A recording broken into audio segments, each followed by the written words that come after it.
दरअसल आज मैं महाराजगंज में स्थित गुगली स्थान पर छोटी गंडक के रम्य तट पर खड़े हैं और आप मेरे सामने जो वृक्ष देख रहे हैं, बट वृक्ष, बड़ा ऐतिहासिक स्थान है। महात्मा गांधी 4 अक्टूबर 1929 को यहाँ पर अपने उद्बोधन द्वारा क्रांतिकारियों के अंदर वह ऊर्जा भरी थी कि किस तरह से भारत अंग्रेजों छोड़ो को सफल बनाने के लिए आप लोग एकजुट होकर के सामने आइए। और कारण क्या था? इस स्थान के बगल के गांव में गोलियों से कुछ लोगों को छलनी किया गया था और गांधी उसे सुनते ही जहां थे वहीं से चल पड़े। यहाँ पर स्टेशन के पास उतरते ही उन्हें एक चबूतरे पर भाषण देना था, परंतु अंग्रेजों ने नहर के पानी से उस चबूतरे को बहा दिया। दृढ़ प्रतिज्ञ गांधी तत्काल इस बट वृक्ष का चयन किए और लोगों में दूर संचार इतना मजबूत नहीं था, लेकिन गांधी शब्द ही संचार का एक माध्यम था कि लोगों के कानों कान बात पहुंची कि गांधी यहाँ पहुंच चुके हैं। और लगभग आप कल्पना कीजिए, उस समय 10,000 की तादाद में लोग इकट्ठा हुए और गांधी के विचारों को सुना। देश को आज़ाद कराने के लिए अपनी अपनी भूमिका तय की। तत्पश्चात गांधी यहाँ से अपने अगले स्थान के लिए कूच किए।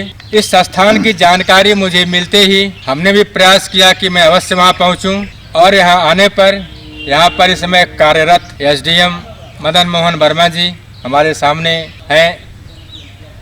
आपने गांधी पर तन मन धन से जो भी बन पड़ता है उनके विचारों को आगे बढ़ाने के लिए हर तरह से प्रयासरत हैं। और आपका एक ही उद्देश्य है कि शायद मेरे प्रयास से एक भी गांधी पैदा हो गए तो भारत की बिखरती हुई तस्वीर को, जिसे गांधी ने अपने मस्तिष्क में संजोया था, शायद वह फिर से संवर जाए। तो मैं आप लोगों को उनके विचारों से रूबरू कराता हूं और खुद जानने की कोशिश करता हूं कि उन्हें यहाँ आकर के कैसा महसूस हुआ और क्या चाहते हैं, उनकी आगे की क्या कार्य योजना है और यहाँ का क्या महात्मा है।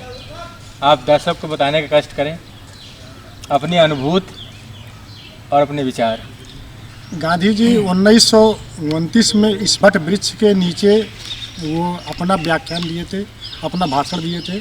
गांधी जी के जीवन में एक उल्लेख है, एक बरगद के पेड़ के नीचे भाषण दे रहे थे तो उन्होंने कहा, समाज को संबोधित करते हुए, देश को संबोधित करते हुए उन्होंने कहा, जैसे इस पेड़ में लाखों पत्तियां हैं, कई शाखाएं हैं, डालियां हैं, सब लोग बिना किसी से लड़े हुए, बिना किसी से संघर्ष किए हुए एक पेड़ बनाए हुए हैं। वैसे हमारा समाज भी बिना किसी से लड़े, बिना मानव जनित दर्द पैदा किए हुए रहा जा सकता है।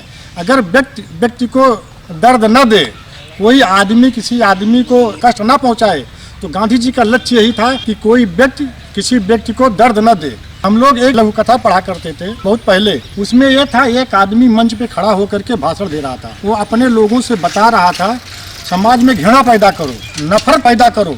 उस सभा में से एक आदमी उठ के खड़ा हुआ और कहा, ऐसे तो हमारे समाज में बड़ी समस्या पैदा हो जाएगी। तो उस मंच पर जो सभा में भाषण दे रहा था, कहा, तुम मूर्ख हो, घृणा मिट जाएगी तो हम मिट जाएंगे। ये घृणा और ईर्ष्या बनाए रखना है। जो गांधी का विरोध करते हैं वो इसी में विरोध करते हैं। गांधी जो था, गांधी का जो विचार था वो ये था कि कोई मनुष्य किसी मनुष्य को दर्द न दे। मानव जनित दर्द से दूर समाज को रखा जा सकता है। गांधी के जीवन में आप देखिए, जो उल्लेख है वो विश्व में कहीं नहीं मिलता।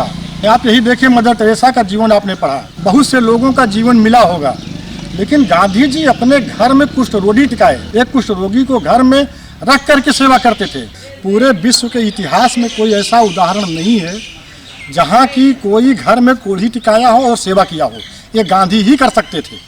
गांधी समाज सेवा में, जब साबरमती आश्रम में थे, वहाँ कुष्ठ रोगी थे, उनको उन्होंने सेवा किया, उनका मलहम करते थे, पट्टी लगाते थे। छुआछूत के विरोध में एक महिला आई थी, उसका उन्होंने वहाँ खाना बनाने में रखे। तो गांधी जी मानव जनित दर्द से दूर थे।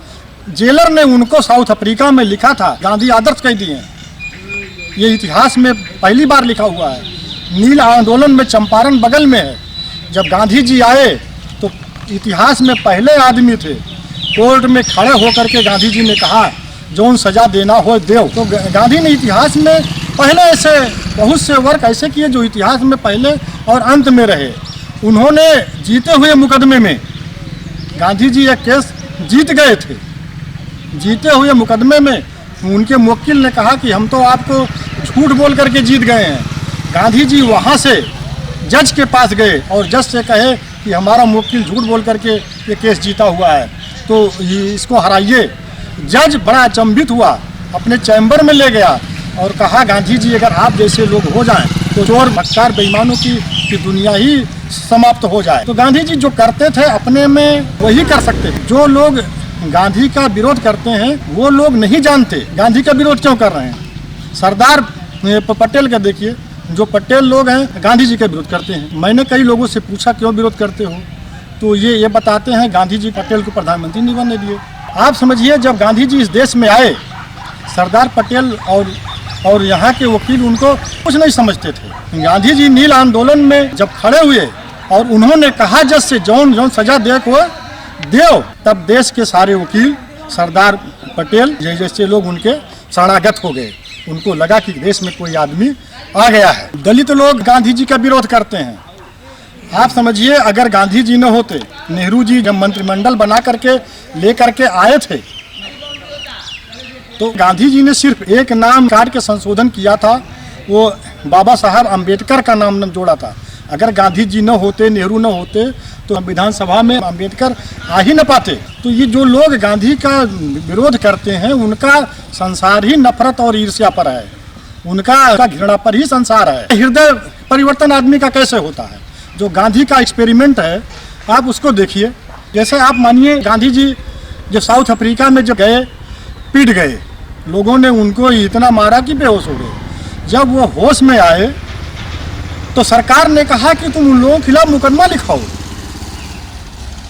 गांधी ने कहा नहीं, इन लोगों की कोई गलती नहीं है, इन लोगों को लोगों ने भ्रम में डाल दिया, मैं इनके खिलाफ कोई केस नहीं करूंगा।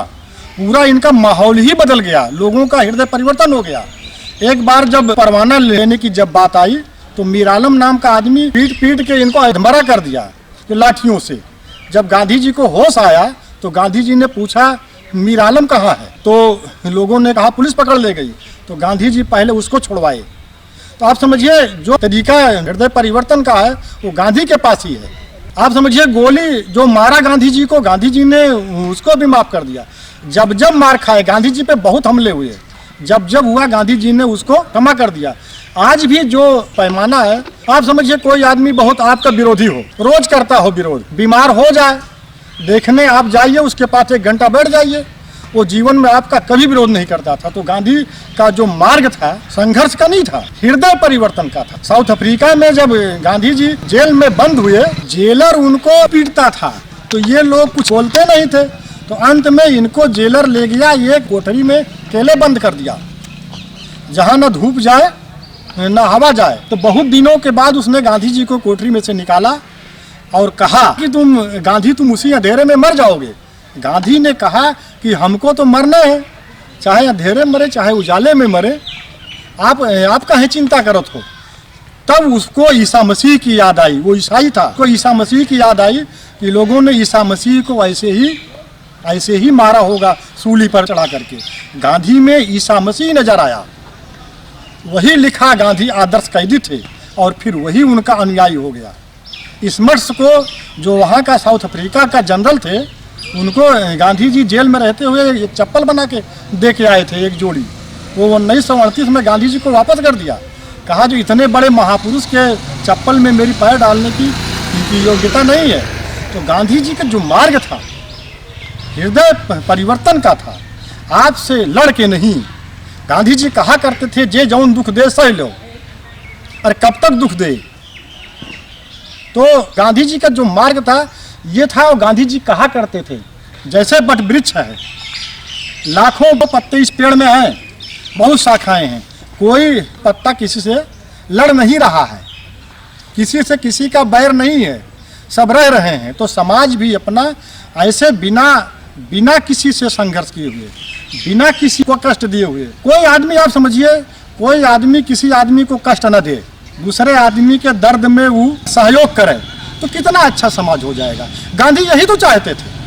हमारे देश का जो धर्म था, चाहे बौद्ध धर्म था, चाहे जैन धर्म था, चाहे जो सनातन धर्म था, चाहे पुराण था, चाहे शास्त्र था, सब लोग ऐसे ही जिस एक अच्छे व्यक्ति की परिकल्पना करते थे, जो एक अच्छा आदमी चाहते थे, सत्य अहिंसा ब्रह्मचर्य अस्तेय अपरिग्रह, जितनी परिकल्पनाएं धर्मों में की गई है और जिस व्यक्ति की कल्पना की गई है, गीता में कर्म मार्ग, योग मार्ग, भक्ति मार्ग, वही व्यक्ति तो गांधी है। गांधी का विरोध जो करते हैं उनको समाज में नफरत ही उनका जीवन है, उनका पोषक तत्व वही है। अगर आप समाज में मानवता चाहते हैं, सदाशयता चाहते हैं, तो गांधी का विरोध कैसे कर सकते हैं? अगर किसी का वजूद जो नफरत पे है तो वो गांधी का विरोध करे। अगर आपका नफरत पर आपका विरोध नहीं है तो आप गांधी का विरोध नहीं कर सकते। तो इस वट वृक्ष के नीचे ऐतिहासिक स्थल है ये। इसके नीचे मैं यही कहना चाहूँगा कि जो एक समाज की, अच्छे समाज की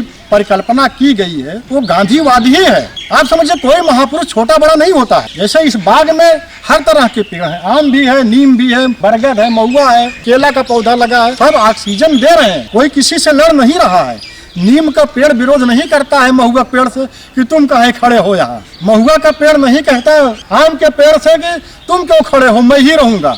तो ये समाज सबका है। एक सुंदर समाज बनाया जा सकता है। तो जो हमारे महापुरुष हों, चाहे गांधी हो, चाहे बुद्ध हो, चाहे ईसा मसीह हो, चाहे मोहम्मद साहब हो, चाहे महात्मा बुद्ध हो, चाहे जैन जी हो, जो भी हैं, तो एक अच्छा समाज चाहते थे। और जो समाज चाहते थे, जिस व्यक्ति की अच्छी परिकल्पना हमारे धर्म में की गई है, वही तो गांधी थे। गांधी का विरोध नहीं हो सकता है। गांधी का विरोध जो करता है वो नफरत की खेती कर रहा है। गांधी कभी घृणा, कहा उन्होंने, पाप से घृणा करो, पापी से प्रेम करो। गांधी किसी से नफरत नहीं कर सकते थे। उन्होंने कहा इस संसार में मेरा कोई शत्रु नहीं है। तो हमारा आपका भी जीवन यही है, कोई हमारा आपका शत्रु नहीं है, सब अपने हैं। आज इस ऐतिहासिक बरगद के पेड़ के नीचे हम लोग यही संकल्प लें कि इस समाज को मानव रहित कष्ट से दूर रखना है, जहाँ तक संभव हो। धन्यवाद।